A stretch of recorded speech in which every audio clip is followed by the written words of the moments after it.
Our first speaker is Dr. Glenn Kenny from the University of Ottawa. Dr. Kenny has a long and very well-known career in environmental physiology. He's the chair of our research group on environmental physiology at the University of Ottawa. He's worked with diabetes as well. Probably one of the most notable accomplishments of Dr. Kenny has been the development of a whole-body direct calorimeter for measuring heat exchange from humans. And this is a huge undertaking that was coordinated by Dr. Kenny, and they've put together the best whole-body direct calorimeter in the world. And this is underlying a lot of his studies. They worked in a variety of different environments, including underground mining, heat exposure, and more recently, heat in the elderly. He's published a very interesting review in the Canadian Medical Association Journal on heat stress in the elderly. And his talk today will be heat stress and aging in the workforce. What are the health implications? So I'll pass the mic over to Dr. Kenny. All right. So I'm going to talk about heat stress in the aging workforce. We certainly have an aging workforce in Canada, and the number of workers aged 55 to 64 will increase more than 50% in the next 10 years. And it's estimated to be about 48% of the total labor force. Within industry, especially in North America, we're seeing a rapid aging of the workforce. The mining industry in particular, we're seeing that the average age of the coal miner in the United States is 46 years of age. Of the 12,500 miners in Ontario, the average age is 48. And that's important when we talk about the fact that an aging workforce is going to represent the key group of people that are going to maintain our economy in the future. And when we consider the fact that with aging there are some physical changes in work capacity, we have to consider how that's going to affect worker performance and productivity down the road. What we're seeing is certainly an average decline of 20% in physical work capacity and between the ages of 40 and 60. Unfortunately, I don't have a pointer, but if we do have one, I'd really appreciate that. Thank you very much. So an average decline of roughly about 20% between the ages of 40 and 60, and where we're seeing this is in terms of aerobic capacity, where the decline's around 5 to 15% per decade. So around 60% between the ages of 30 and 70 years of age. This is paralleled by reduction in musculoskeletal capacity of around 25%. This occurs between the ages of 30 and 65 years.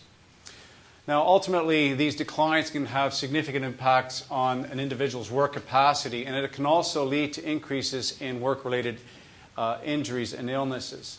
And as this table demonstrates, that what you're looking at here is for different tasks within the mining industry, in this particular the coal mining for various occupations, you can see that with increasing age, the number of lost work days increases quite dramatically at the age of 45 and above, and you can see it's about a 2.8-fold greater risk of having work-related injuries which require long days off.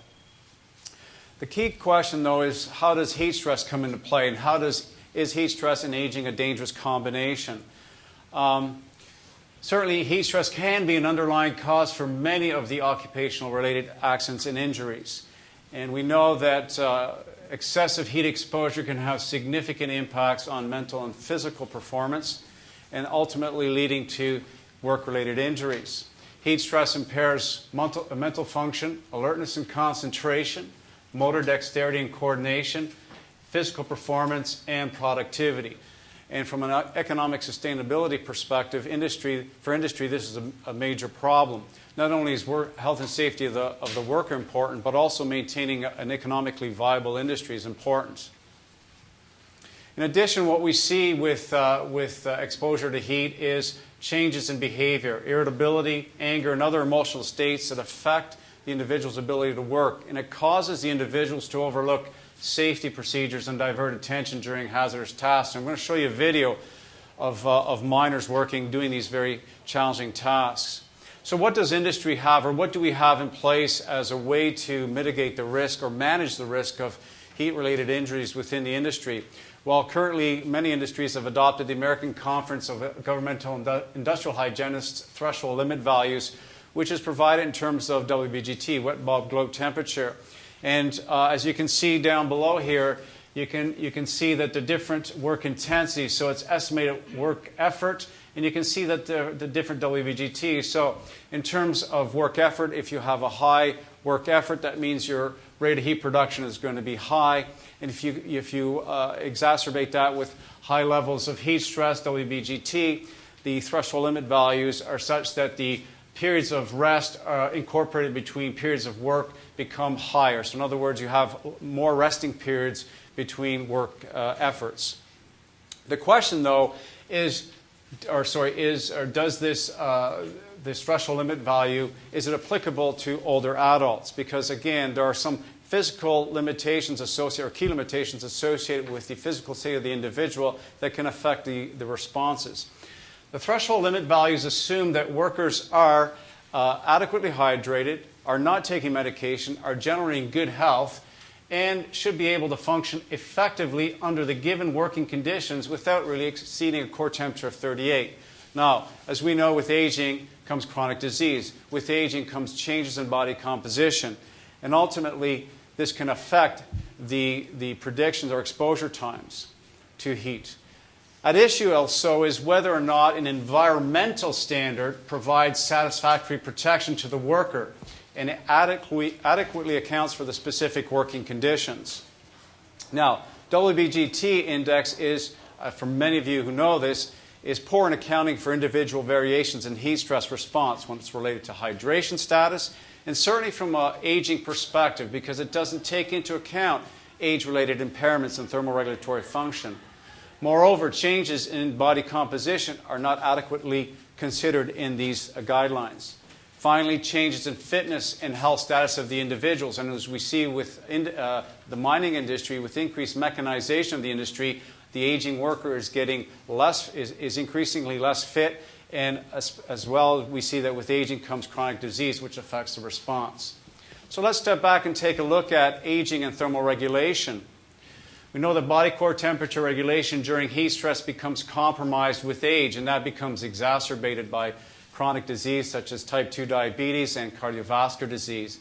And this is thought to be the result of changes in the sweating, control of sweating, skin blood flow, and this is exacerbated by changes in cardiovascular function. Ultimately, the body's ability to dissipate heat is compromised with aging.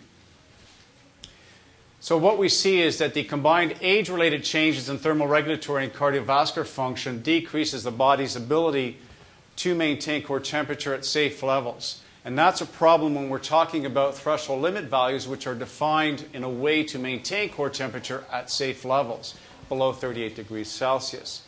So what are some age-related factors that we have to consider when developing exposure limits? Well, obesity is a factor that we have to consider. Changes in visceral adiposity, subcutaneous fat, certainly affect an individual's tolerance to heat. We also know that diabetes, and I'll be talking a bit more about this tomorrow in my presentation, but diabetes can significantly increase the risk for heat-related illnesses and death. And so these are two variables also to be considered. So what are the knowledge gaps in terms of our understanding of exposure limits for the workforce, for an aging workforce? Well, currently there's a lack of information about the consequences of age-related impairments during prolonged work in the heat. We simply don't have a lot of information. There have been a lot of studies that have been done on aging during passive heat exposure, but very little on understanding the work-rest exposure limits in older adults. Why is this important to understand? First, we need to generate the best and most up-to-date information to inform those vulnerable populations of the effect of heat and work on their health and safety. Moreover, it's important for us to inform the management about the effect of heat stress prevention control measures so that we can mitigate the risk of heat-related injuries in the most vulnerable workers. So how are we attacking this, or how are we taking on this challenge? Well, currently we've been doing work for the past few years, and we've been using, as you can see here, our calorimeter. And you have a subject in here. And we're using this calorimeter because it is a gold standard approach to measure heat exchange. So by having a subject in this room, we can measure whole body heat loss. When we combine it with the measurements of oxygen consumption, we can measure the rate of heat production and therefore assess changes in body heat storage during work under different environmental conditions. So here you can see an individual cycling, and unfortunately the aging video didn't work out, but you can see the person in here will be exercising, and by using a very simple model, and that is using the work rates that we measured in the field, we can compare the whole body heat loss responses and therefore changes in body heat content between young, middle-aged, and older adults. And that's what we've been doing. What's key here to the work that we're doing is we've spent 2 years in the mines assessing the work that's being performed. So this is a video clip showing older workers lifting these 80-kilogram pipes that are going to be dug deep into the ground, workers that are laying down long lines for distribution of water so they can spray down the mines. And again, temperatures in here are around 45 to 50 degrees. Humidity is 80%. They're working 8 to 10 hours a day, 5 to 10 days a week. You can see the clothing that they have. They're carrying heavy loads with high insulation. And the gentleman that you'll see on the front over here, he's 61 years of age. So basically, moving on without trying to get to the next video, what we're looking at then is assessing, using the same work rates that we've measured in the fields, assessing the level of effort, and we've done that over a 2-year period, assessing different tasks that were performed. We've come back into the lab now. We understand we've done a task inventory. We know the work-rest intervals of the common task, and we've come back into the lab now, and we're having the individual perform the same work. So the young, middle-aged, and older adults perform the same work, which means that the rate of heat production is going to be the same. And what you're looking at here is preliminary data that collected on from work supported by the Workplace Safety Insurance Board of Ontario. And it's clearly showing you that after a 2-hour protocol, which is defined based on the threshold limit values, the WBGT threshold limit values, that after 2 hours work-rest intervals, you see that the change in body heat content is lower for the young versus the middle-aged and the older adult. What does this translate into? A greater amount of heat stored means higher core temperature. So if you remember what I was talking about earlier, that the threshold limit values are defined based on the fact that it's trying to protect the worker from having a core temperature greater than 38 degrees Celsius. So our preliminary data suggests that these guidelines are not exactly correct. Anticipated significance of the work that's ongoing within our unit. Ultimately, it's to improve the physical activity and work guidelines for aging individuals based on environmental conditions, and for the verification of exposure limits and work-rest schedules for heat stress in some of the most vulnerable workers. Thank you very much. To speak as a senior advisor with the U.S. Environmental Protection Agency, Ms. Sykes' goals and her work are increasing awareness of elderly adults about environmental health hazards, protection of the environment, and health through smart growth practices. And she's the Associate Director of Planning and Legislation for the CDCs at NIOSH, and working on a special committee for aging, as well as a 2010 fellow of Gerontological Society. She's a fellow of the Gerontological Society since 2010. So. Yep, I'm a former at CDC. I used to work at NIOSH, so that was an interesting connection with the previous presentation. But I'm now at the EPA and run the Aging Initiative. So, let's see if I can just do next. I'm sure you've maybe heard about this proverb before, but I think it's relevant for today's topic or the meeting for the next 2 days. If we don't change our direction, we're likely to end up where we're headed. And I really want to talk about the heavy burden of climate change being really a burden for the earth, and also a great opportunity for our growing resource of elders. So kind of looking at those resilient elders as part of the change that might help the world as well. So I'm not sure if any of you can guess who said this statement and when. Any guesses from some of the climate folks in the audience? Well, it was Al Gore when he got the Nobel Peace Prize a number of years ago. And I think, obviously, this still holds true today. And I think a lot has been said already about climate change, but obviously CO2 emissions and sort of the anthropogenic causes have a huge impact on what we're living today and what we will be experiencing.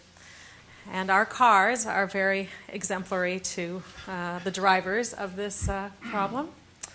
And the fact that we've been changing the landscape.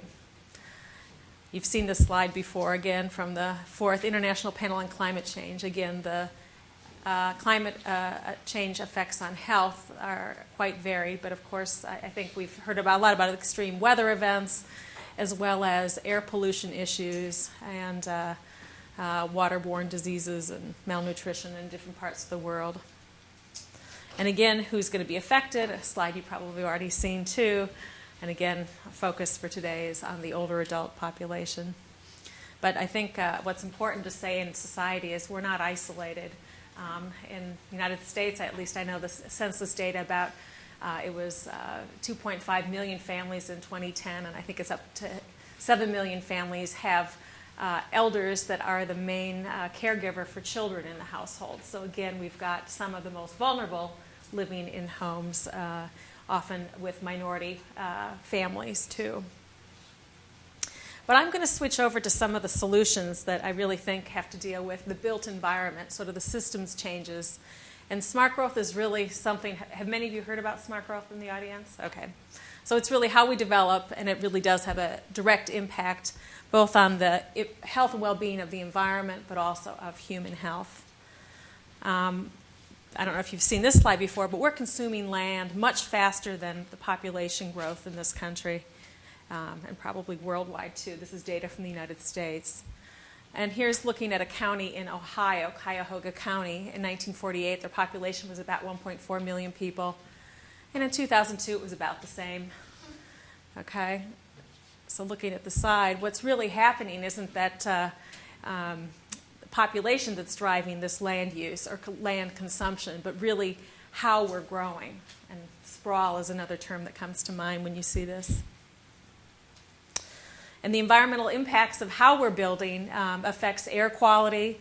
Again, the drivers being carbon dioxide emissions from personal vehicles, from cars. About 23% of the emissions are responsible to harming the air, and 80% of the emissions from cars. Building and transportation sectors together account for about 2/3 of greenhouse gas emissions. Again, water quality is a huge issue from climate change, and again, the EPA estimates that over 70% of urban water bodies are impaired. I'm sure Health Canada or the folks in the Environmental Agency for Canada might have similar data. Again, about how dispersed development also affects a greater area and produces more runoff, stormwater runoff, than again compact development. And also the loss of critical habitats due to the destruction from how we've built has an impact again on those species that are on the endangered species list. So again, impervious surfaces affect runoff. 55% of environmentally impaired ocean shorelines are a result from this urban runoff. 46% of impaired estuary miles, and 21% of impaired lake miles. So it has a big impact how we build. Now I'll do some little pictures. I'm going to quickly just show you about why the built environment matters. Again, you can see this poor pedestrian. This is from a safety standpoint as well. You can think of the issues of the impervious surfaces from the parking lots, from the cars, the greenhouse gas emissions, heat island effects, all of that right here in this little picture. Again, just reiterating the issue about water quality and how we build and climate change. But the design principles that really affect climate change are looking at what our transportation alternatives are, how densely, how compact we design communities, our land use, whether we're using some terms, if you're planners in the audience, about mixed land use, if we put where people work close to where they live, or where people go to school nearby, how connected are parks and green space, And then, of course, energy-efficient buildings. So climate change, again, can be impacted by how we design communities. It also has an impact on our social cohesiveness, too. And, you know, some of the description of what happened in 1995, the heat wave in Chicago and the broken window syndrome of people not being safe to go out or go to cooling centers was definitely at play. And also people who would be caregivers going in to check on loved ones that were poor, too, were afraid of those locations that were not safe. So perceived safety has a huge impact, too, when we have these extreme weather events. I think we have to also think about the context of what happens when there's flooding, too, and the fact that 1 out of 5 people over 65 don't drive. And how do they have access? Is there public transportation? Who's going to pick up the folks if they need to flee quickly, as was the case in Japan and Katrina? So now I'm going to switch to, I don't know if you know these guys, but a guy named Dan Burden came up with what he called the Beatles test. And I said, well, that's a good test to see how communities are building and how safe they've developed the connectivity for getting around. But really, it's the Zimmers we have to think about now. This is the next generation, and this is from the UK. And and Dan Burden would ask the question, would the Zimmers feel, or the Beatles feel safe, comfortable crossing here? And so this is dealing with, again, the built environment and safety for getting around. And this is, again, relevant when people can have the opportunity to replace one trip by foot with one that would have been in a car, creating greenhouse gas emissions. So you're talking about mitigation and adaptation, too. Do you have options to get around in your community? And looking at people of all abilities, too, we sometimes do have what we call ADA, accessible curbs, but they don't always connect in the right way.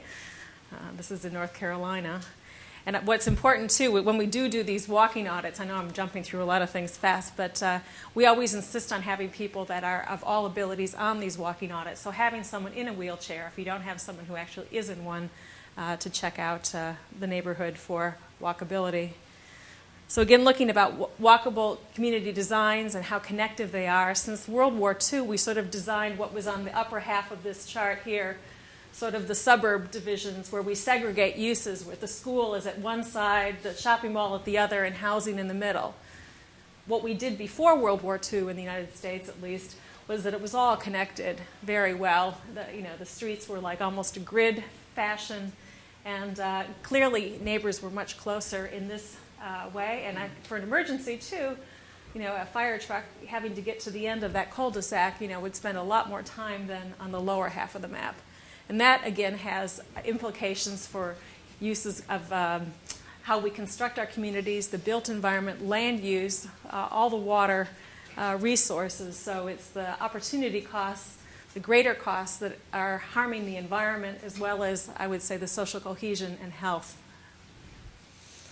So again, design matters on how we build. And here's a quick schematic between where people live and the services they're looking for. So this is on the way to a senior center. And you can see, again, there's sidewalks on one side of the street. This highway looks pretty busy. One guy's walking out in the sun. Here's a grocery store where the only way to get there is really by car. There's no sidewalks nearby, all oriented to the car. This is very typical United States. And here we are waiting for the bus in the sun. There's no shelter there for rain or very warm weather. There is a bench, at least. And there's, again, another one of those nice ADA-compliant curb cuts that goes nowhere. And that really people getting to this senior center probably would need paratransit if they couldn't drive themselves. And again, this is a rendering sort of showing again about the heat island effects. But here's a dangerous intersection that doesn't look very pedestrian friendly, but with a little bit of paint, you can quickly see where pedestrians and drivers might meet. And if you do some landscaping, it's even a cooler place. The heat island effect can go away. So these are things that are, I guess, where the rubber meets the road in communities that could be done now to cool the places where we know it's going to be extremely warm in cement downtown areas. We came up with a recognition program at the EPA, along with colleagues from the Centers for Disease Control, with the National Blueprint and Active for Life, which was funded through the Robert Wood Johnson Foundation and the National Council on the Aging, to recognize communities that were building healthy communities for active aging. That was the title that we gave, but we think about aging as starting from the day you're born. So it's really for people of all ages and abilities. We have over 62 organizers, or I should say organizations that support this effort, everyone from the Gerontological Society of America to planning organizations, to public health organizations, to environmental groups. And it's a growing list of folks that have been encouraging and promoting these policies. These are all local decisions, as you probably know, around planning and the built environment, and decisions are made in local rooms that decide, the 20-year master plans for Kirkland, Washington, for example. So here are our award winners for the last 4 years, and we're accepting applications through July of this year for the next round. And you can sort of see that there's sort of a cluster that happens on the East Coast. I think when some communities hear about being an award winner, many others wanted to apply too. So I'm hoping that we'll have more in the middle of the United States as well. But the early adopters, I think, are not surprising from East and West Coast, the Seattle area, Portland area, and so on. These are our award booklet winners. And I guess just to quickly tell you, the award recognizes that we can provide environmental benefits that promote physical activity. And you can think of this as also reducing greenhouse gas emissions too. Obviously, the environmental benefits, how we build and can reduce air pollution, water pollution, sprawl, traffic, more open spaces, and at the same time, we're promoting more options for people to get around, possibly by foot or on bike, and have access to parks and trails that are free to people of all incomes. I'll just tell you a little bit about our Portland, Oregon winner. This was from a couple years ago. They were the top. We had 2 levels of awards. The achievement was the top, and then the commitment award was for folks that were working on things. But I think you can see the third bullet here that 71% of the people in this project in Portland had replaced a driving trip with a walking trip. So this is sort of like, they call it the health dividend when we talk about mitigation issues. You're improving physical health as well as reducing greenhouse gas emissions. And it's already been mentioned about all the chronic diseases that elders have. And I think that if there's one silver bullet, physical activity is it. It also helps with mental health and also reducing cancer. This is, again, what self-reported from the group in Portland on what they loved about their program that was called the Strolls program. They had safe routes to senior centers. I'm sure you've heard safe routes to schools. They're looking at the other end of the spectrum. And the engineering improvements that they did for the curb ramps, the signage, the visibility, the things I showed, was about $39,000 and staff time of $28,000. And they had folks that over 2 years walked over 10,000 miles that had participated in this program. And going back to the criteria for this award, we wanted folks to at least have implemented one of the goals or principles of smart growth, and there's 10. I won't go into them all, but one of them has to do with creating walkable communities and neighborhoods and choices for transportation. And then they also had to institute on a community-wide basis physical activity increase.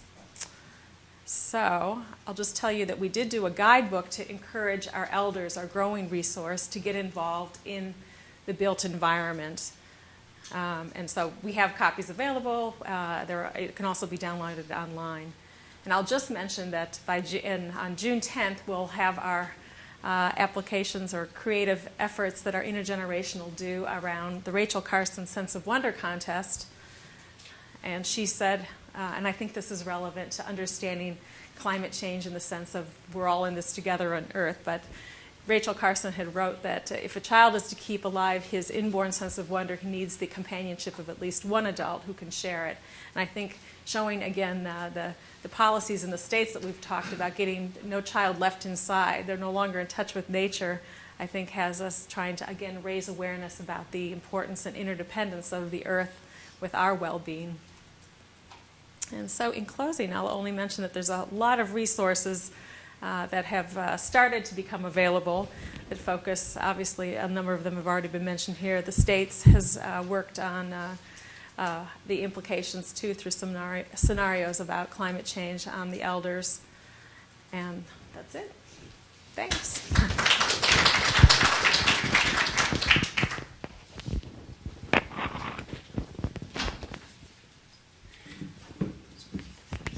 Thanks, Kathy. Our next speaker, I don't think I can really do justice in 30 seconds to introduce her. I could probably take 30 minutes, and I would just scratch the surface in Gloria's accomplishments, including the Order of BC for her pioneering work in gerontology.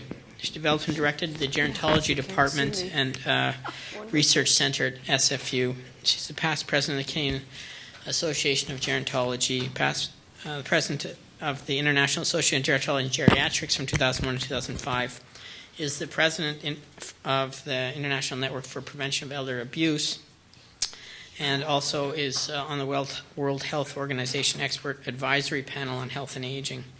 Her multiple books and monographs and well-known expertise in the area of gerontology and geriatrics can really inspire us all, I think. And Gloria, the floor is yours. Well, first off, thank you, Tim, because usually when I go into a room, I have to look for an apple box. I have my tallest 6-inch shoes on, and you would not have seen me over that thing, and I was sitting for the last half hour figuring how to do this. Thank you. You rescued me. Dr. Stone, we might notice that in France, the issue of old people suffering heat disaster because of fear of crime. So that happened there too. What I'm going to talk to you about today is a recent research project that came about because I began to ask some questions. When following Katrina and more recently in Japan, we kept hearing stories on TV and reading in the newspapers about old people being abandoned in nursing homes and in hospitals, and various types of rumors about physical, sexual, financial abuse of old people in shelters and where they were relocated. So I asked the question, is this sensationalism or is it fact? And if it's fact, how pervasive is the problem? Because when we're talking about seniors, we always have to keep remembering that at any point in time, 5% will be sufficiently debilitated that they require care in a nursing home or that type of surrounding. There will be another 10% who are living at home who have major restrictions on their mobility. That leaves 85% who are able to do most of what they want to do most of the time. And so those of us who work in the area of seniors and emergency preparedness keep having to remind people that yes, there is a subset who are vulnerable, but there also are some 85% who are resources for their community and who have considerable resilience and ability to work in helping their peers and themselves in emergency situations. In terms of method of inquiry, I searched everything I could find to search and talked to key organizations, individuals, and research centers around the world.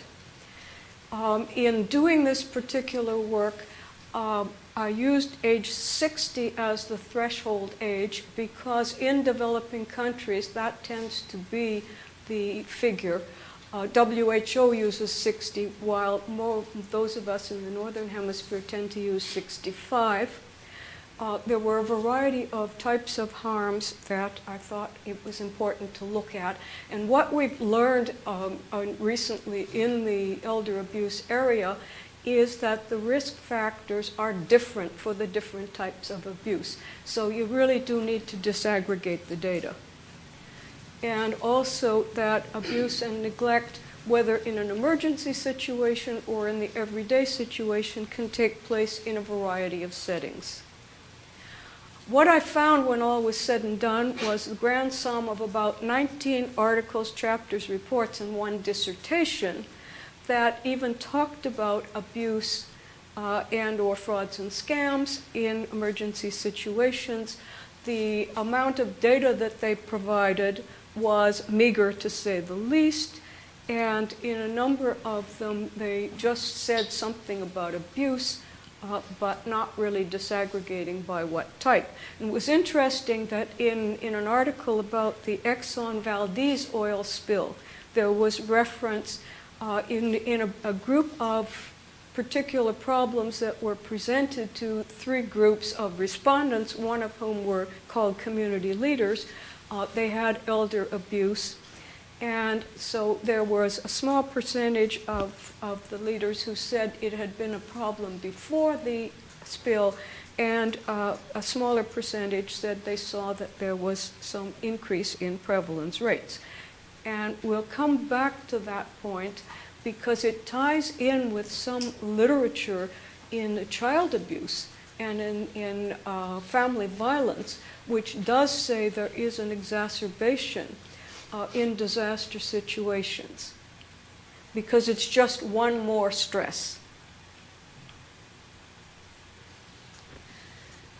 One of the types of, and this is not technically elder abuse, because elder abuse is supposed to be by people who are in trust relationships. And generally you're talking about family or healthcare providers. But 3 of the 19 articles talked about contractor fraud. And there's an interesting dissertation by an American who looked at 2 groups of people following Tropical Storm Allison in June 2001. And he raises the interesting point. We do get a few numbers in this article. Points out that of Houston residents, there was about a quarter of them who suffered property damage. Now, those people then become the population that we should be looking at.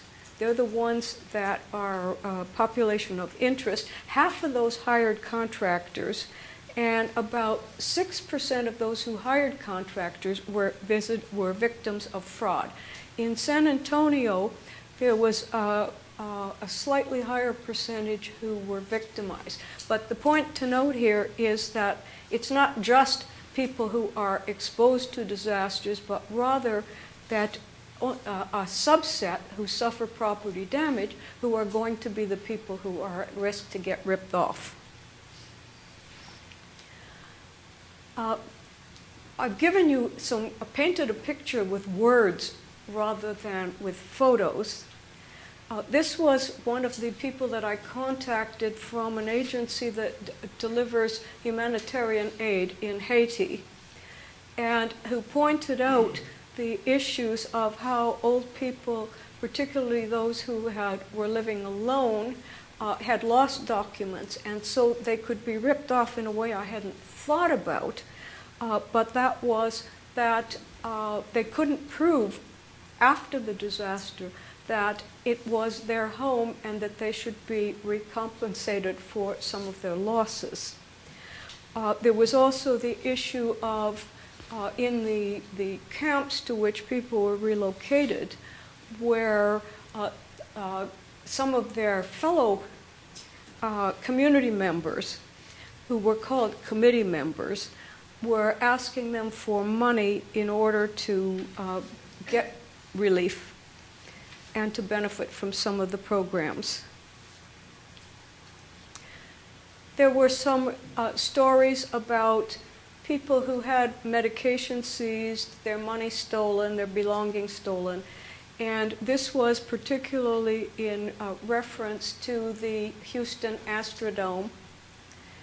And the image that was painted included some unlicensed medical practitioners who came in as volunteers.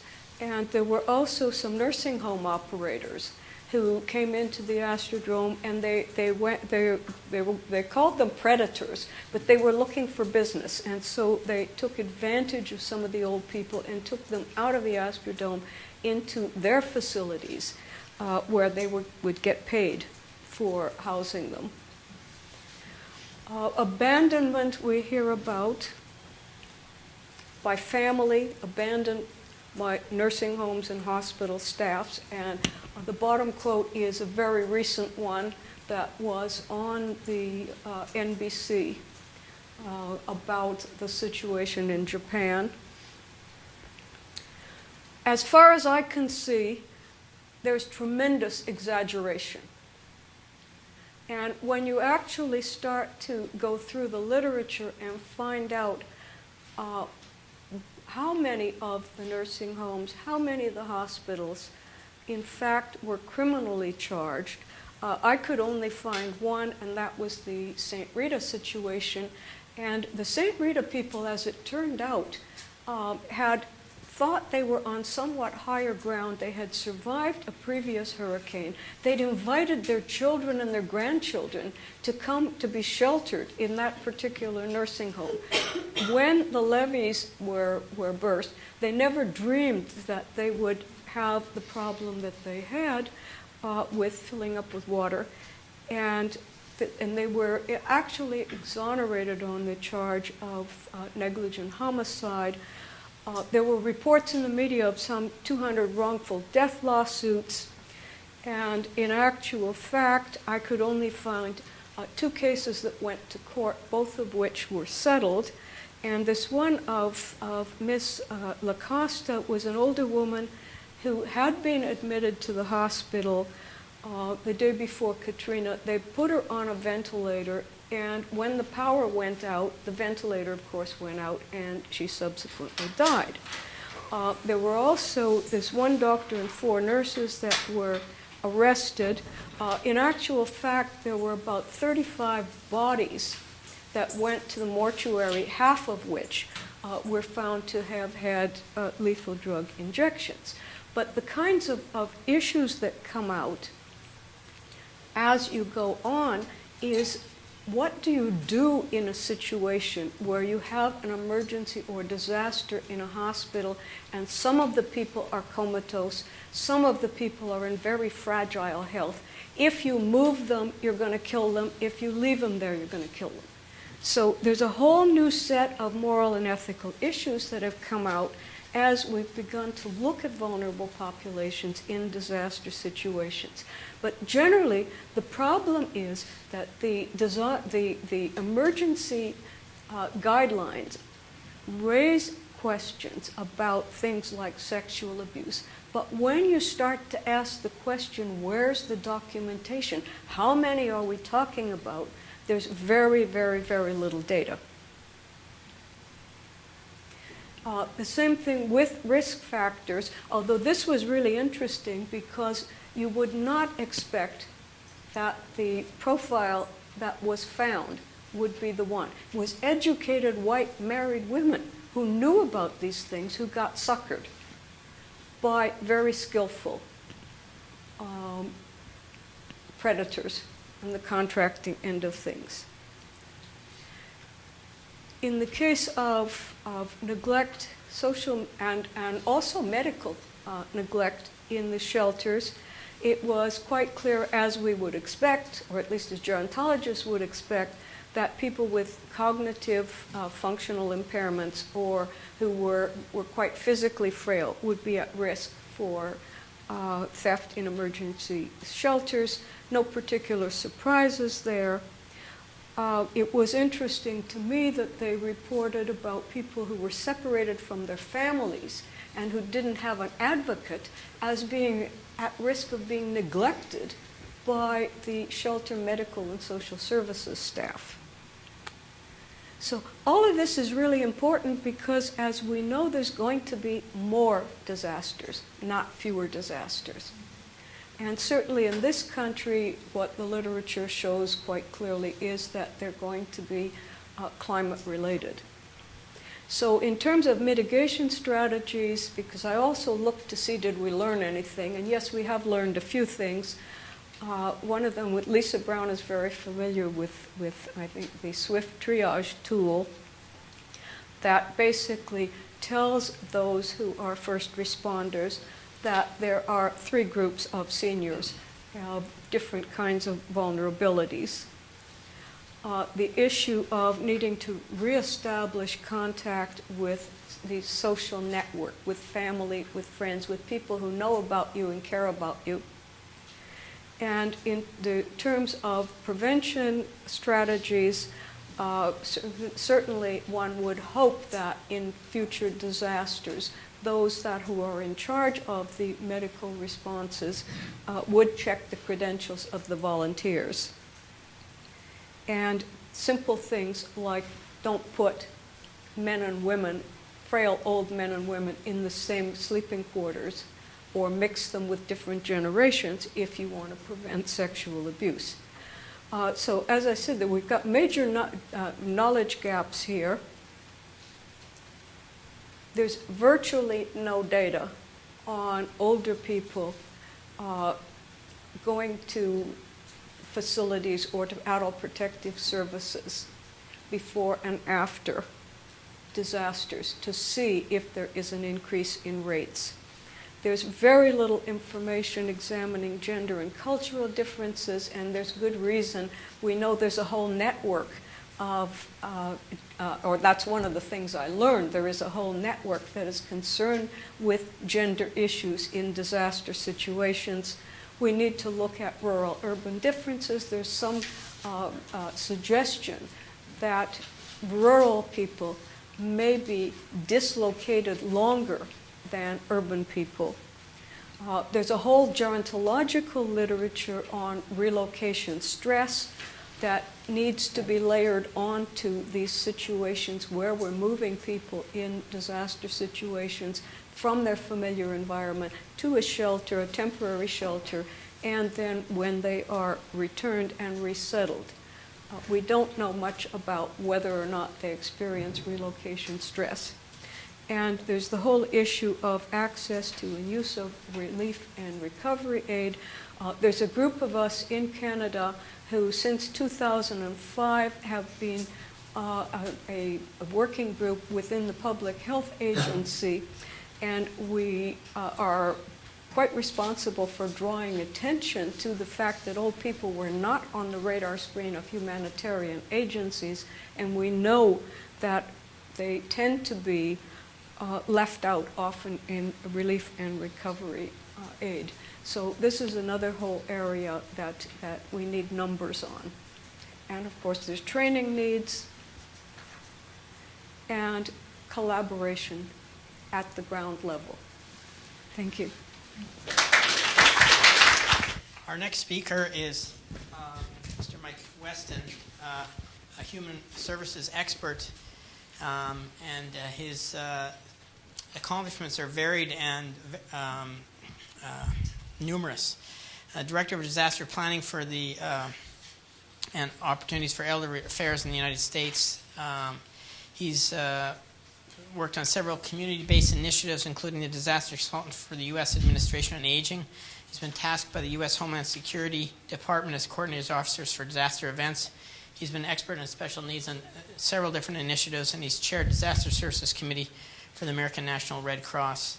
With that, I'll leave Mike to his talk on inequities and vulnerabilities of older adults under climate change. Thank you, and good morning to everybody. And thank you for inviting what's a contingent from Florida here. We're happy to be here without getting too political, but in the face of a recent election, I'm not even sure I want to go back. But, I'm always a bit challenged when I'm the last of the speakers in a particular grouping here. Something that I heard some time back that I think is relevant, that it's a little bit like being the last one to get married to Elizabeth Taylor, that you get through the ceremony and the reception, and now you're on the honeymoon, and you know what to do, you know what's expected of you. The real challenge is to make it interesting, and so that's what I'm going to try to do here. Well, okay, just even before we get to here, if that's okay, the way I you could kind of hear in my introduction, other way, that I do a lot of things, but I distill it down to my job is to connect the dots, and there are occasions where there's too much distance between the dots, so I need to create a dot so that the systems work better. Now we can go to the first one.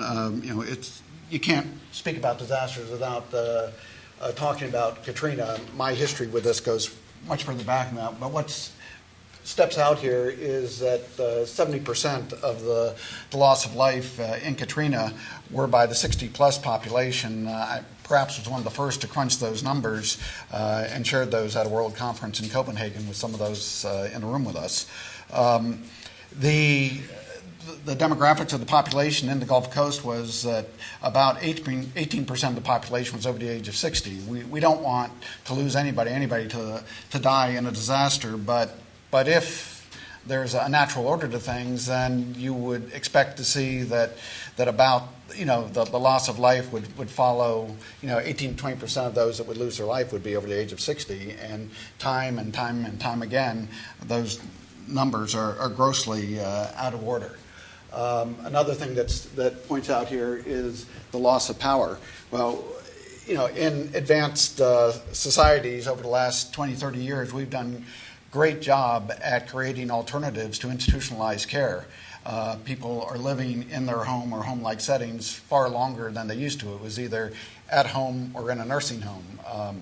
There are some exceptions to that, but when power goes down and stays down, you have a population at risk that geometrically grows as a responsibility to the responders day 1, day 2, day 3 out from that event. Back to Katrina, I think if we were being honest, under the cause of death, we would have to put bureaucracy because we all saw play out horrifically how dysfunctional that system was. And I was selected. Congress got involved and formed a oversight commission over FEMA that was in place for a number of years, and I served on that for the first 3 years to make some corrective actions because truly I talk about the disaster after the disaster. After it occurs, the policies and procedures that are in place re-victimize the victim rather than support and assist the victim through that, what can be a very long recovery process. Example would be that, again, in the States, with that if you qualify to apply for assistance through the federal government and run that gamut to get that paperwork in, then you're going to get a packet back. You're an individual victim, and you're going to get a packet back from the Small Business Administration. And there's an immediate disconnect there. The government's at it again, and it gets tossed.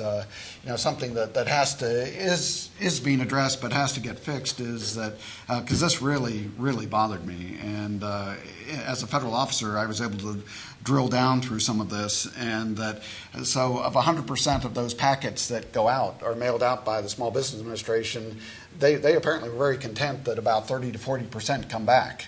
And never asked a question, well, what happened to that other 60% of the population? I do ask that question. I actually was just, I spent 8 years with the U.S. Administration on Aging, having been the former and founding director of disaster planning for the state of Florida, went into the federal government for about 8 years, and just this, don't ask me why it was on Sunday, but on Sunday I got re-federalized. I'm now with FEMA, and actually I've been fending off calls and emails about what do you mean you're in Canada, and what do you really mean? You're going to be in Haiti next week. We need you in Alabama, the Gulf Coast, or as regrettably in Joplin, Mississippi, from the horrific events that occurred there a couple of days ago. So touch a little bit on the predatory practices. I'll only add one thing to that in a population that is socioeconomically disadvantaged, if they survive getting through that system, they now have dropped in their lap probably more money in one place than they've ever seen in their entire life. And somehow the people that shouldn't know do know, and that's another example of the re-victimization of now they've lost resources that can't be recovered. And going back as far as Hurricane Andrew, this was about 3 weeks out, and a lady had just gotten, she'd been kind of early on in the process, she had gotten a check from FEMA. She was in a pretty much destroyed small unit of rental apartments. The owner of the apartments had actually set up tents so that people could leave, because something I'll talk about more tomorrow is there's a great reluctance for people to leave what little they have left. And as I said, we'll talk a lot more about that tomorrow. But for some reason, she viewed me as somebody she could trust. And even though she was living in the tent, she took me back into her apartment, of which half of the roof was gone. And through this little kind of secret hiding place, she produced the check from FEMA. But yet she was paralyzed as what to do to make her circumstances better, because who does she trust? Next slide, please. Okay, this is my attempt, and I'm no scientist, as correlating between climate change and, cause and effect climate change and hurricanes. But the parallel that I want to draw is that what I do understand about climate change, it's a slow burn. It's been evolving for a very, very long time. And my experience working disaster emergency cases is almost like the effect of a hurricane. We have the benefit in hurricanes that we know they're coming. We can take actions to minimize the effect of that occurring. But in my experiences of having either worked or supervised over 10,000 emergencies, it was very rarely that there was a flashpoint, but the circumstances that led up to that were occurring over years or months or years to get to that point that it was now an emergency that put that older person's life at risk. And I think maybe there's a lesson to be learned there that we do have. I'm not sure the word luxury is appropriate, but we do have time, and I see a correlation between these. But in so doing that, we have to be good stewards of that time, because, again, going back to those emergencies where the family was 2,000 miles away, and they have all their responsibilities. The mother or father or both of them made the decision to move away from them, so they're not a burden, and we know all of that. They would come in for the weekend, make some arrangements, because somebody down the hall in this condo had somebody that had worked out, and they put those arrangements in place, and then they're back on a plane back to New York. And I always equated that to, it's almost like they kind of rolled up this ball of yarn real quick. What they didn't realize, that the end of it was tied to the tail of their plane, and that by the time they landed, it had all unraveled. And truly, there were cases of be it that person or that agency that had been put in place. When they got back home in New York, there was a message on the machine that the mom or dad had fired them because they just the necessary work to make that work had not been done. Another example of the compelling demographics is that when I started at this 38 years ago, and we have many, we call it Condo Canyon along South Florida coast of one high-rise after another, and be called out on a case where there was one senior in that building that due to a set of circumstances might, through confusion, take the laundry and put it in the oven and put the dishes in the washing machine, and that's certainly not good for them. But in a congregate setting, that could put all at risk, and everything that is implied by that. That population has aged in place, and there's the probability that there may be one person in those set of circumstances on every floor of that 30-story condominium at this time. Next slide, please. Okay. This is kind of a little quiz. We all kind of nursery rhyme almost. Sticks and stones may break my bones, but words can never hurt me. I kind of threw that up there as a true or false. And I must tell you, you're going to hear later today from a colleague of mine, George Dukeski. We've worked disasters together for 7 years, but I learned something new as we were kind of sharing PowerPoints yesterday on the travel up from Florida. And he corrected me at least, I don't know. He said that, no, it's sticks and stones might break my bones, but whips and chains really excite me. So and he's been working on his PowerPoint ever since. So I don't know what we're going to see this afternoon, but you're warned.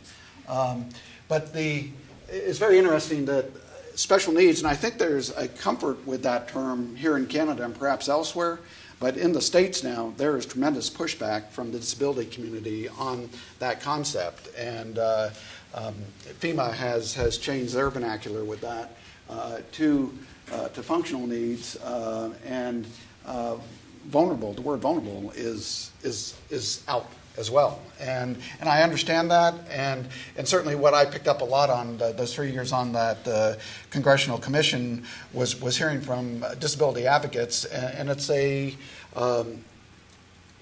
phrase that says a lot. It's nothing about me without me, and you think that's good to process, but what, and I was we had a hurricane conference in Florida just last week that I attended, and it was a view into what I've been hearing as a growing source of concern around the country, is that now the emergency managers are saying, we can't manage all this. Emergency managers are getting sued by the Department of Justice for not doing enough. And I've seen counties sued that subscribe to what I believe, that if you don't stay ahead of the curve, you get run over by it. And my read is they're ahead of the curve, but yet they're still getting sued by the Department of Justice for not doing enough. And I don't have the answer, but I have the question that if you're trying to give people the information to take the right actions, and we're taking away defining terms, I mean, how do you make sure that the appropriate accommodations are in place so that when a person who is disabled but functioning independently in the community comes into a shelter, and because the message was not clear or adamant enough, that they are rendered dependent because there's not enough done in the shelter. So it's a dilemma for sure. Next, please.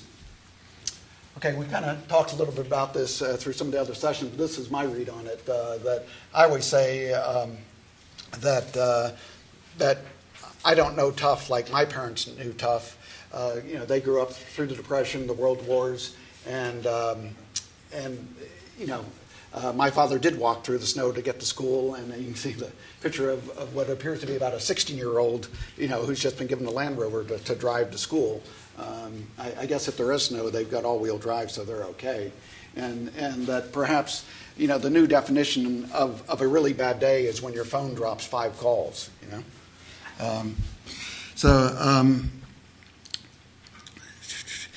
just a little insight that when I worked Hurricane Ike back in 2008, which was a pretty damaging storm, a lot of loss of life in Texas.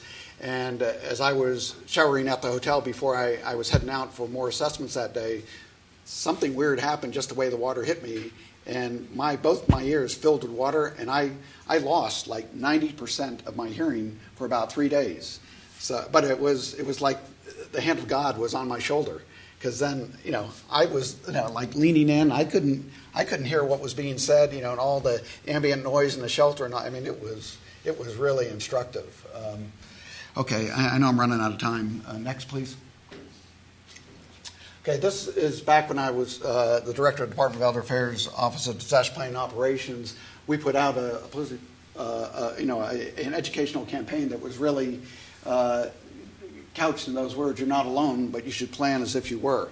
One of the great challenges, again, message coming from the trenches, is that if you were not my audience, but it was an audience of 100 people living in a condominium, and I'm talking to them about the necessary steps they can take to minimize the effects of being affected by an event, be it a hurricane or something else, and that's all well and good, and a gentleman stands up and says, I'm 85 years old, I've lived a good life, if it's my time, it's my time. And the first couple of times that was thrown at me, I didn't have a good response, but then the light bulb came on.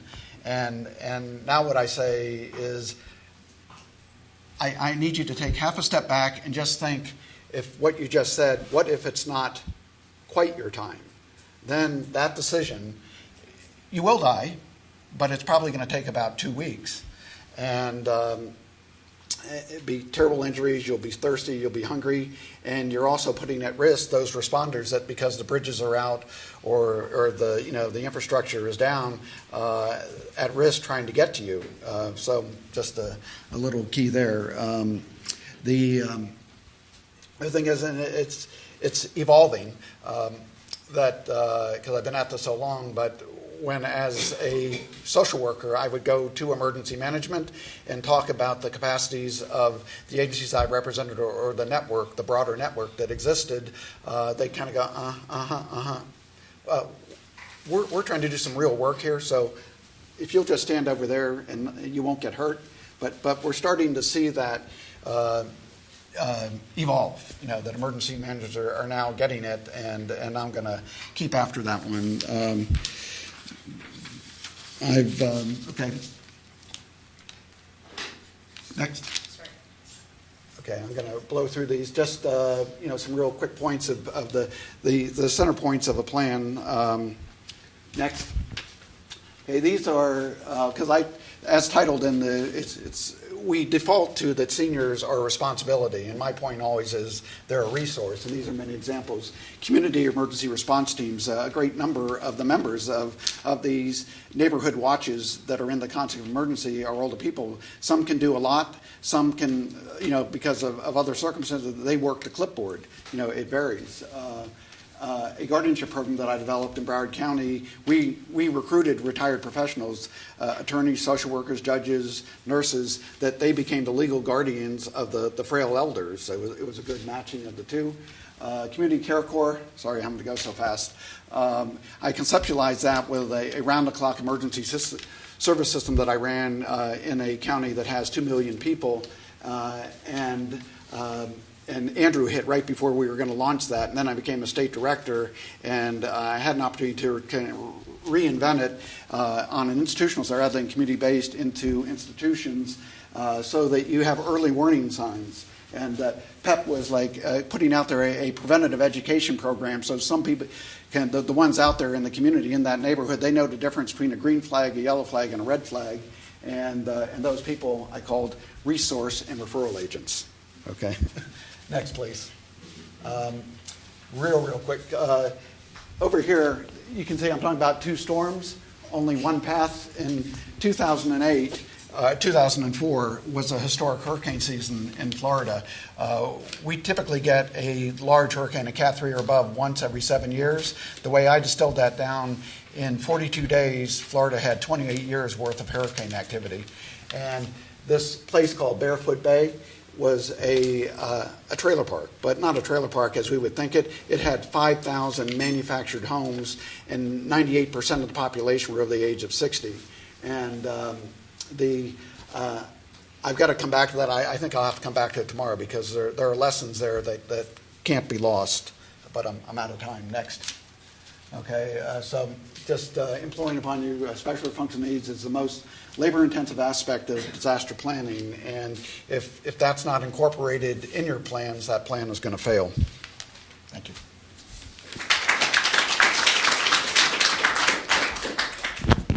So if I could just invite the 4 speakers back up to the front for the panel discussion, which will be moderated by Dr. Larry Kenny from Pennsylvania State. Thank you, Matt, Heather.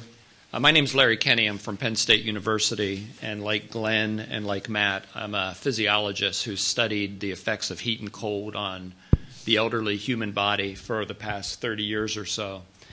It's quite an honor to be here and listen, especially during this session, to these 4 individuals speak, because it kept occurring to me as I sat back in the back and listened that I was in awe not only of the quality of these speakers as individual scientists, scholars, and researchers, but also in awe of the disciplinary diversity that is comprised of the people in this room.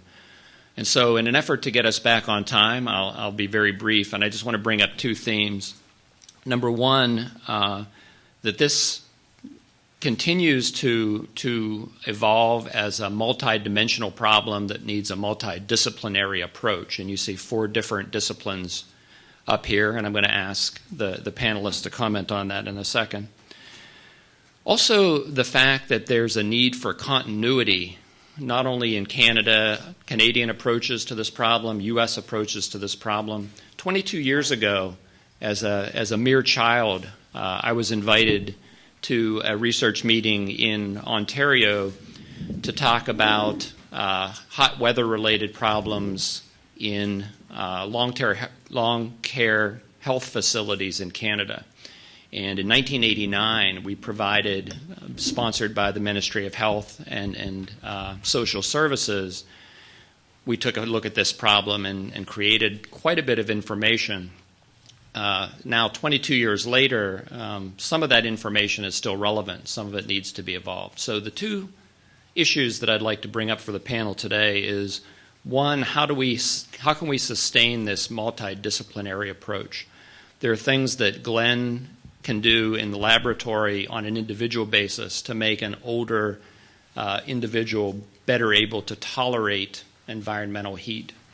How do we make that move forward to populations, to policymakers? How can we keep bringing these disciplines together, and what potentially is the role of technology in allowing us to do that? So with that said, I'll invite any of our speakers to comment on that.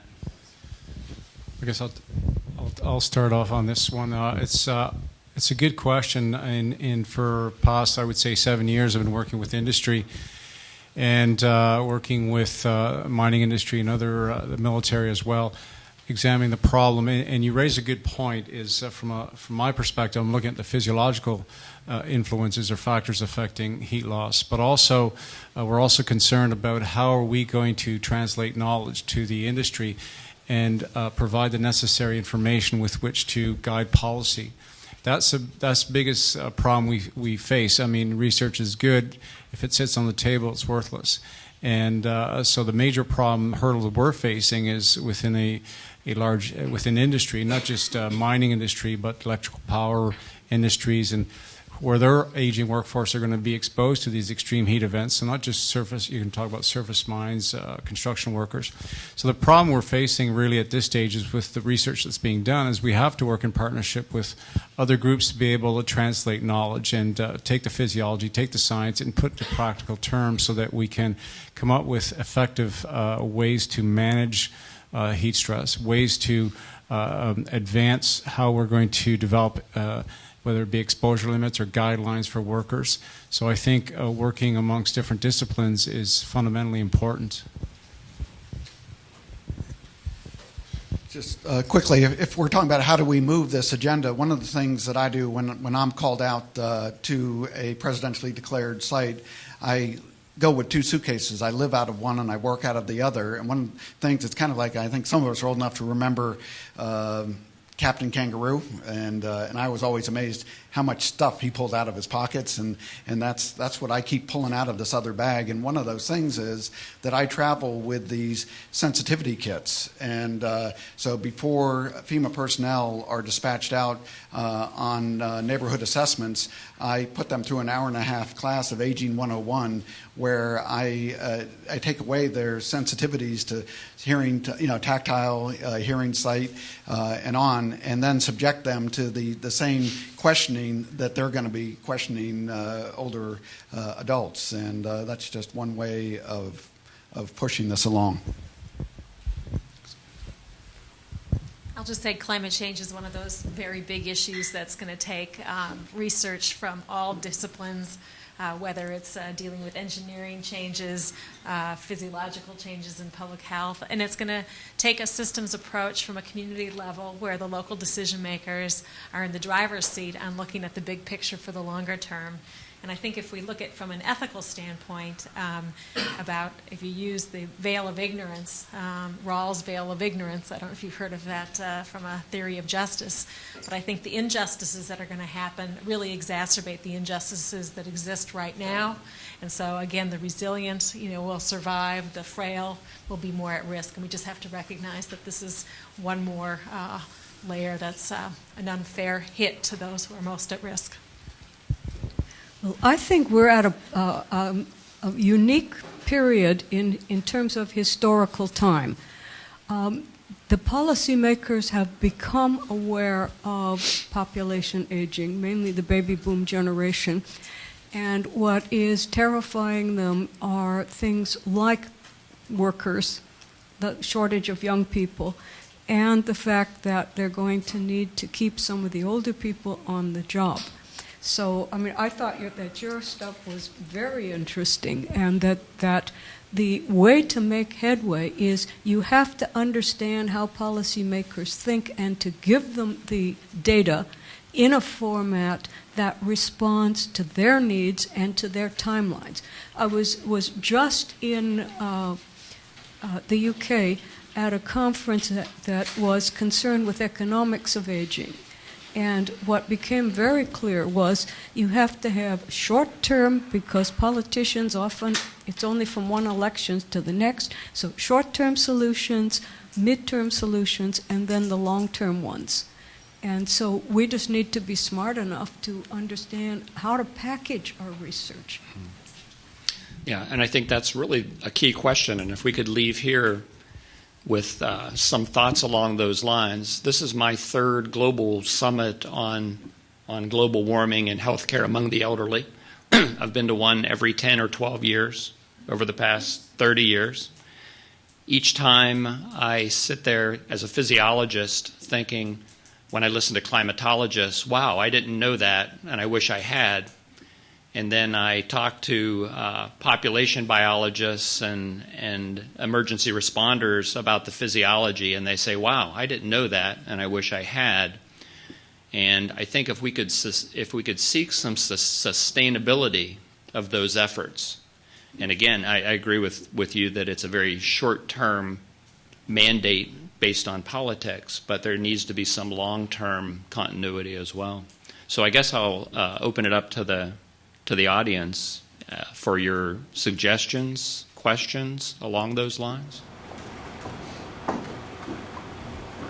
Please. It seems to me that I'd be interested in hearing what your comments and thoughts are, that there is sustainability for children's programs, that when it comes, at least in the United States, that when it comes to commissions and networks, that SAMHSA is very much inclined, and the CDC is very much inclined to fund those programs, and they're very effective.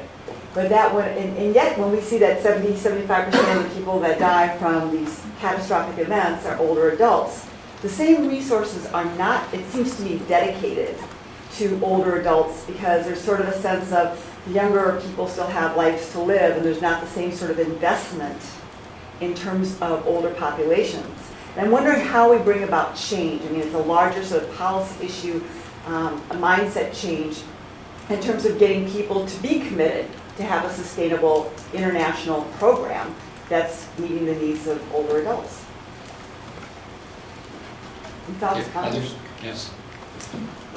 My question was kind of in the same line as how do you create a long-term investment in this area when there's really no home for the issue, when you have so many different disciplines involved in trying to connect the dots between development scenarios, climate scenarios, translation to a physical risk, and then translation to a social risk, and then who's responsible for creating a policy environment whereby all of that is there as a holistic story so that a city council or a state or provincial government can actually decide how it's going to affect how the streets run.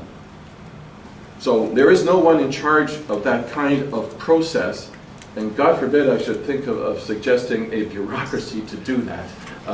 So I'm not. But I guess I would like to turn this to the agencies that support the government in offering this kind of information. And I'm thinking of the universities, the national labs and research organizations. How do we get them to invest in programs so that they can offer those holistic stories from outside, say, a political process, so that they can teach the next generation to have that kind of mindset when they graduate with their graduate degrees or their professional degrees?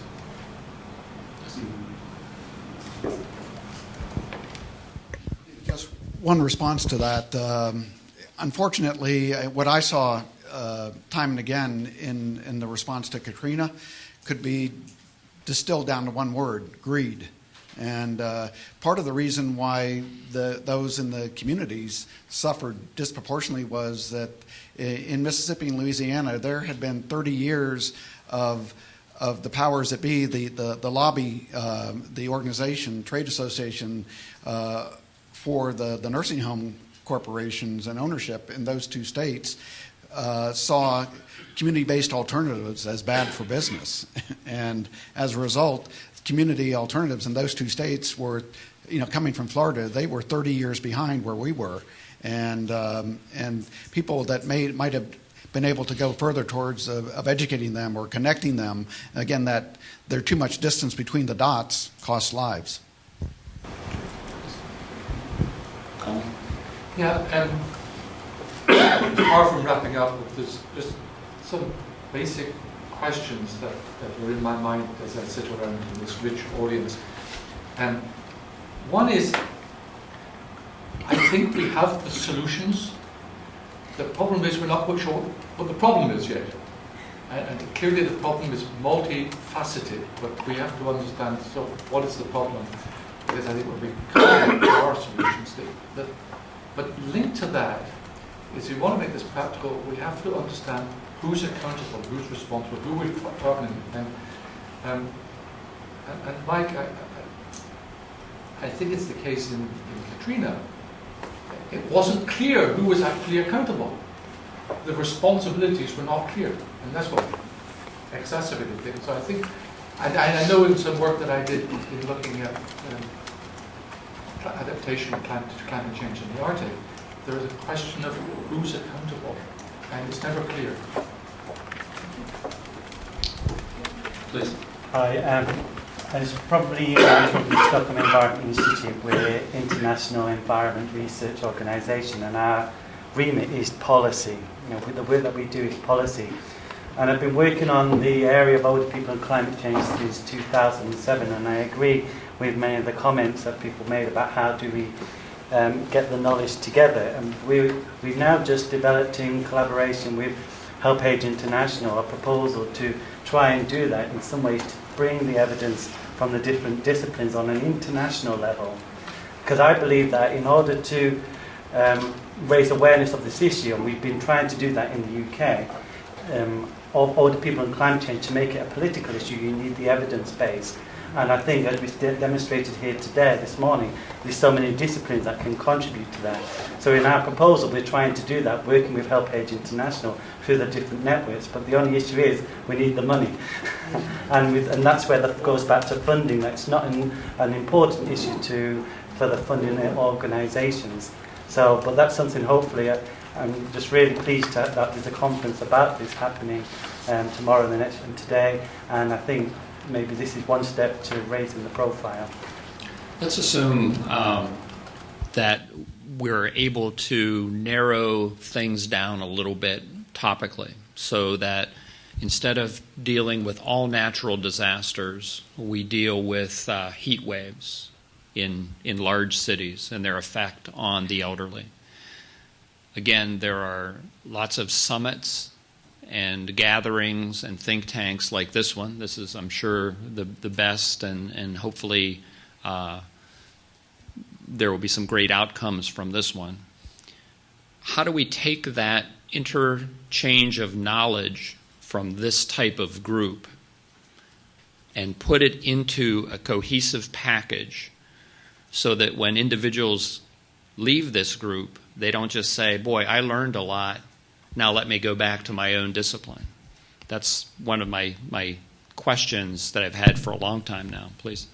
I think I come from an emergency management perspective, and I think there's a bit of a disconnect between language sometimes in the practitioner world of emergency management. And when we're hearing the voices of first responders, they're saying, well, when we're dealing with a heat wave, we're dealing with a lot of other things, and there's budget constraints around the fact that we need to upgrade our first response vehicles, and we need to do this and that, and it's really the nature of the day and the nature of response. And I think it's really challenging with how we take this information that we're learning in a venue like this and be able to use language that's really meaningful in that context of emergency management, and taking an understanding of climate change, an understanding of future scenarios, and saying, well, you use a hazard risk vulnerability assessment to conduct your planning. How can we take this science and this understanding and apply it to the actual nature of your work?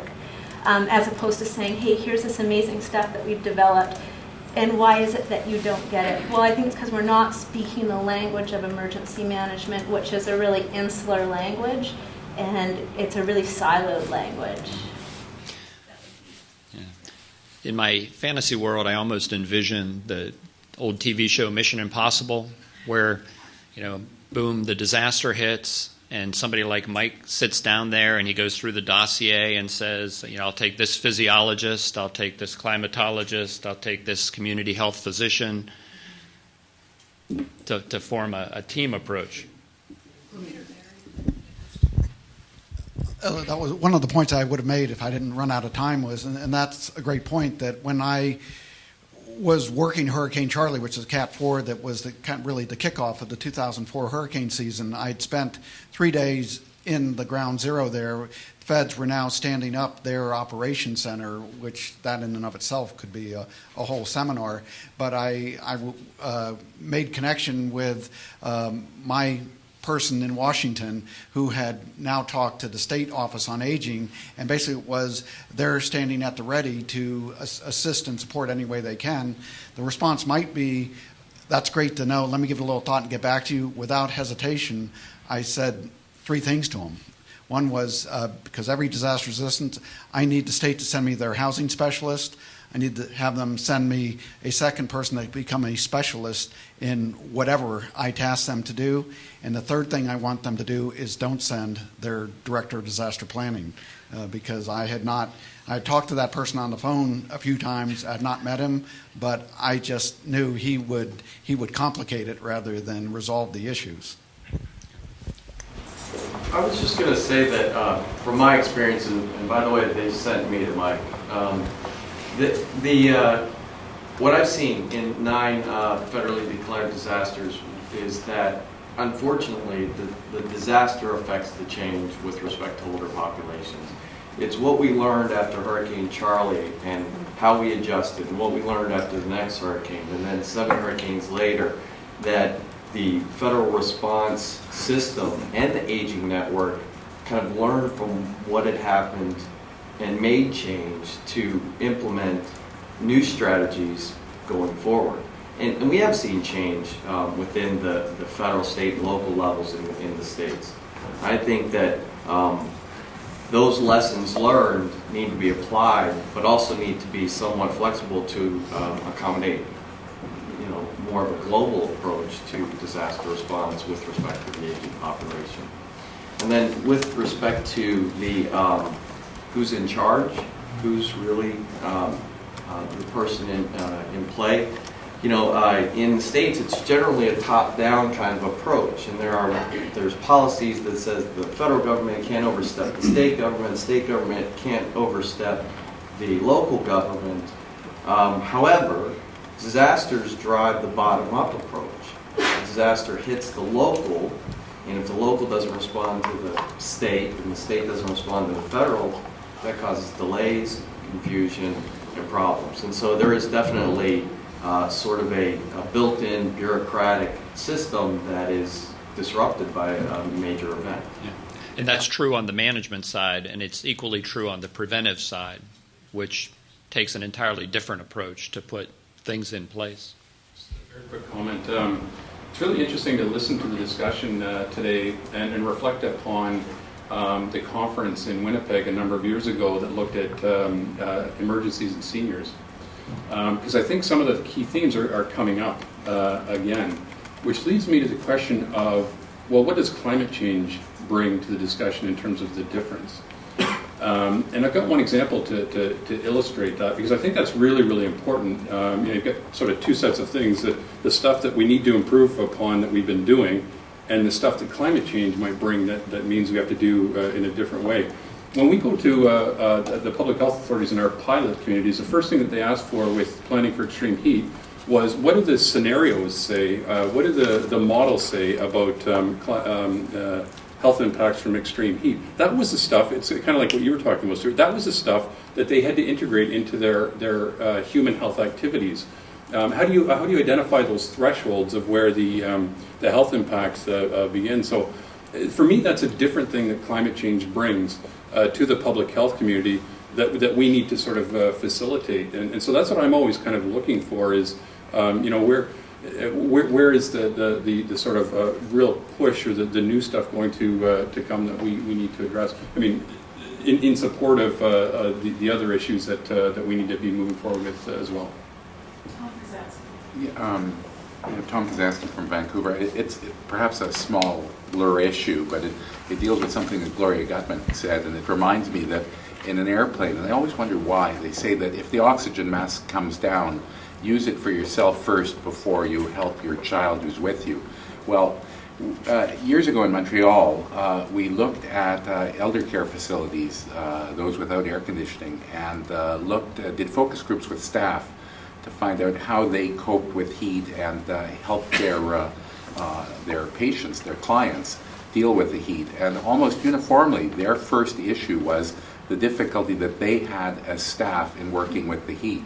And they said that when it's very hot, we feel disoriented, we feel confused, and we feel nowhere near so competent to deal with the issues that we ordinarily would. So I think it's very important to consider, in terms of some of the things that you said, which is elder abuse and care facilities, that you have staff who's very much under stress in those circumstances, that you also have staff who don't come in because they themselves are accommodated or their family members are accommodated, and so you have an understaffing situation, and you have people who can't work as long or as hard as they ordinarily would. So respite and concern for the staff, I think, is also very important in those situations, and is something that really has to be looked at very much so far. There are also staff members that are over 60. Yeah, true. Just very briefly, I'm not sure whether it's an elephant in the room or an elephant that's not in the room, but it should be. But I'm thinking about energy policy itself and alternative energy policy, because it seems as though a lot of our discussions are around essentially our actions and reactions to events. But these events are climate changes which are the result of our human behaviour and our human activities in the first instance. So we're kind of fixing we're chasing the elephant in the bag. Have we given up on energy policy and our actual effect in being able to kind of control some of these things? So we may as well expect the worst of these projections, or do we think that actually climate policy or energy policy is worth pushing? Yeah, or more to the point, it's like the blind man approaching the elephant. Depending on what direction he approaches the elephant, he sees it as something else. And each of us, from our own discipline, sees the elephant as something else. I tried to mention a little bit of that towards the end of my talk. But it's really interesting what Kathy was saying about being climate smart. This is ways in which you tackle the climate change issue, but not as simply an environmental issue, but one connected to, related to development, or aging, or anything else. That you do it for other reasons. And then, the point I was making is, there's already a certain amount of history that's already written. You've got to adapt. But if you don't start reducing the emissions, if you don't start down that new path of producing energy, you're going to make matters far worse, to the extent that no amount of adaptation is going to be sufficient.